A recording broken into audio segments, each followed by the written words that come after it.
Señores, esto está sabroso, el pique de Falú a través de Tiva TV. Yo se lo vengo diciendo a la gente hace mucho tiempo, ¿verdad? Especialmente con esto de las redes sociales que han crecido como un boom y la gente se mete a ellas y escribe cuanta cosa hay y a veces lo cogen hasta de chiste.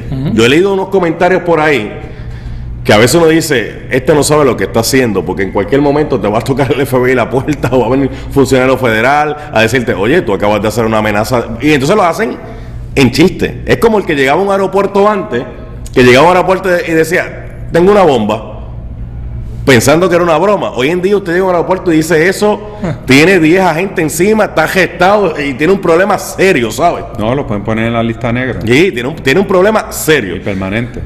Usted quería explicar algo, para Asunción también quiere un tiempo, este programa democráticamente, dale Asunción. Bueno, Falú, de la que está bien interesante el tema y licenciado, yo lo que quiero tratar de traerlo de la perspectiva de un ciudadano, ¿verdad? Común y corriente, que utiliza su celular, utiliza las redes sociales, un ciudadano, ¿verdad? Que realmente pues vive su vida tranquilo, pero a la misma vez le da la oportunidad y reconoce que el gobierno tiene una responsabilidad mayor de cuidarnos, protegernos, etcétera. Pero ¿hasta qué punto uno viendo esta situación como un funcionario que está adentro, que está viendo una serie de prácticas y una serie de acciones que está tomando directamente el gobierno y pone esa bandera a él indicando que puede llegar hasta un límite, que el gobierno está entrando entrando a la privacidad del individuo? Ok, vamos a ver. Y ahí, en esa perspectiva, ¿cómo yo como ciudadano me puedo sentir más tranquilo, mucho más protegido por el mismo gobierno que me está investigando? El concepto de privacidad que conocemos, inclusive el que están mencionando, en la Constitución de Puerto Rico se define de una manera. En la Constitución de los Estados Unidos, para la sorpresa de muchos, no existe la palabra privacidad.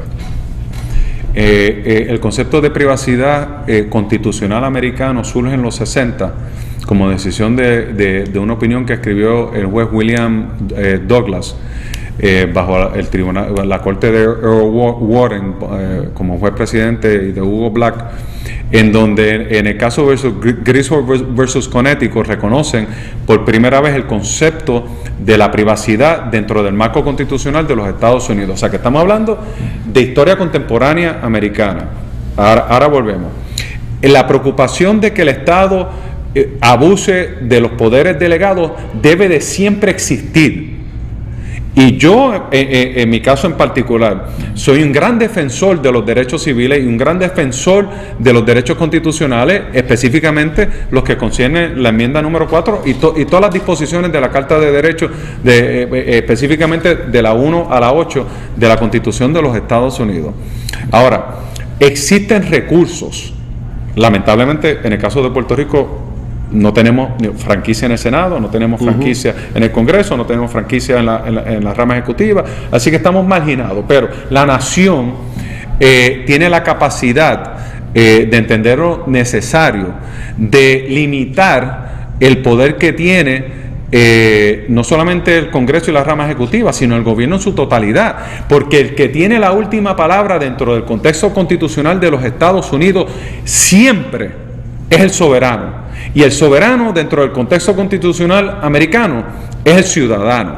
Entonces, si esto en efecto está generando este tipo de polémica que puede ser saludable para efectos de el debate y la discusión nacional, particularmente con la retirada de las tropas de Irak, de Afganistán, y cómo se están reubicando, ¿no?, los conceptos de defensa nacional en el mundo entero, tanto en Asia, en el Pacífico, en Europa y en el Medio Oriente y en África. Pues nosotros debemos de hacernos la pregunta. Ahora, mi preocupación nuevamente es, está bien, y la primera enmienda nos protege para que nosotros podamos tener este debate. La primera enmienda nos protege inclusive para que el American for Civil Liberties Union pueda erradicar esta demanda. Esto está protegido por la primera enmienda. Pero yo quiero volver al principio, porque está muy interesante esto de la razonabilidad. Porque, por ejemplo, la razonabilidad ha existido para dos cosas en el mundo. lo voy a decir.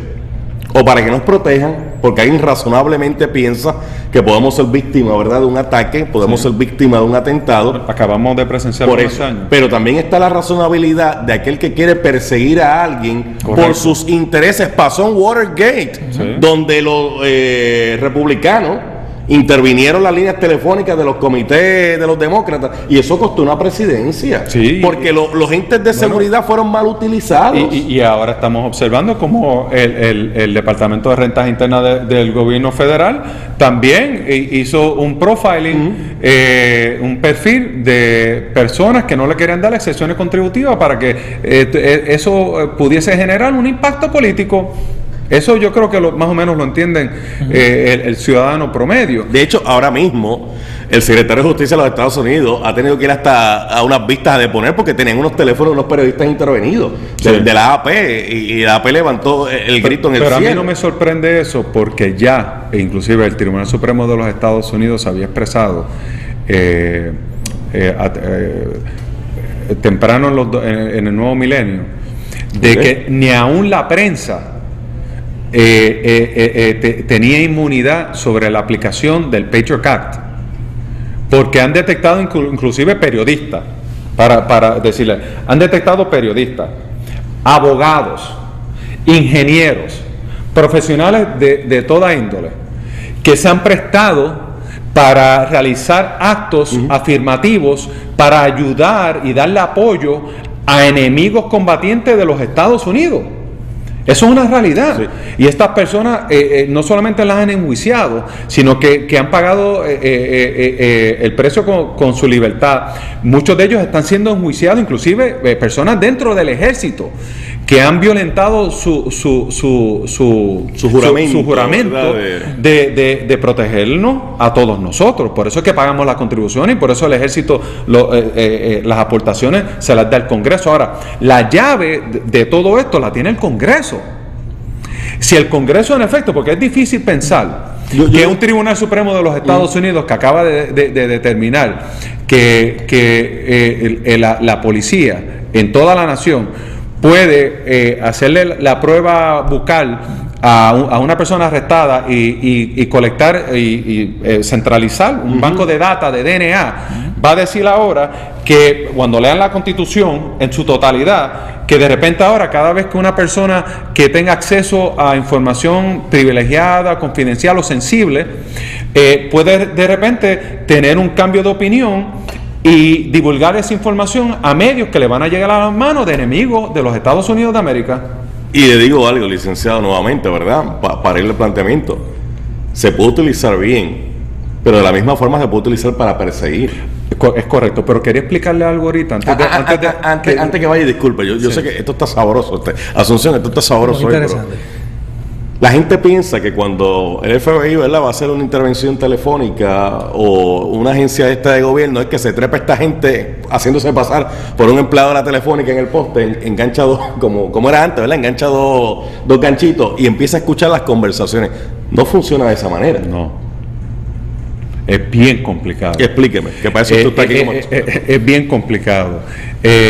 Inclusive, la manera, el método de interceptar llamadas telefónicas para efectos de juicios criminales en la esfera federal es altamente compleja y no es un carte blanche como decimos en buen castellano, para que las autoridades federales meramente prendan una grabadora y estén grabando y grabando y grabando y grabando y grabando, porque ese es otro tipo de grabación que por lo general no exige la intervención de una llamada telefónica y se realiza con un tercero, con un micrófono, pero cuando entras en el área de las llamadas telefónicas, el trabajo laborioso que tiene que realizar un juez federal para ver si en efecto están cumpliendo con la orden inicial de cómo allanar esa privacidad es bien compleja. De igual manera, yo por lo menos en lo que estoy observando en el análisis que se está diseminando, porque en gran medida a la prensa le han tocado una fibra, precisamente por los señalamientos de la AP y de otros medios que han estado expuestos también a estas investigaciones. Pero lo que están buscando estos sistemas de computación que utiliza la Agencia de Seguridad Nacional y que utilizan otras agencias, están hechas y diseñadas con una programación para detectar patrones de movimientos y comportamientos en las vías de comunicación. Y eso a nadie le debe de sorprender por los sucesos de los últimos aproximadamente 12 años, de 12 a 13 años, de que existe un estado de necesidad, porque inclusive la información y los reportes y los informes que ha divulgado ciertas agencias federales han indicado que una de las áreas que está generando un mayor riesgo para la seguridad nacional de los Estados Unidos son con ciudadanos americanos que están retornando nuevamente a visitar a sus parientes en el extranjero, los endoctrinan en el proceso y regresan a los Estados Unidos con unos vínculos ya establecidos en esas jurisdicciones, siendo ciudadanos americanos, pero el fin es provocar actos terroristas.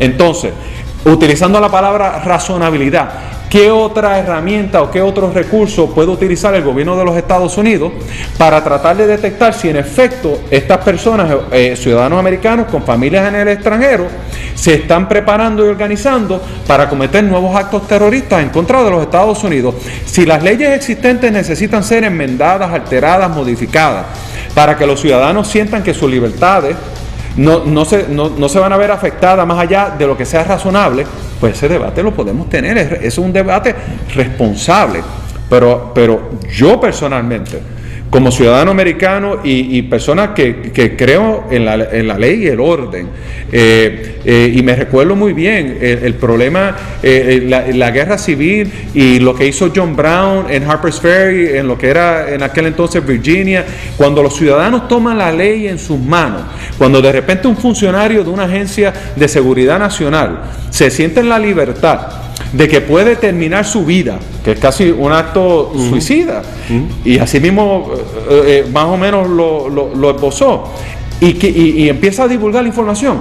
¿Qué nos dice a nosotros? ¿Qué nos garantiza a nosotros? Un gobierno del tamaño del gobierno federal, que mañana no va a aparecer otro, y como han pasado ya en los últimos 10 años, personas que se dedican a vender información al extranjero.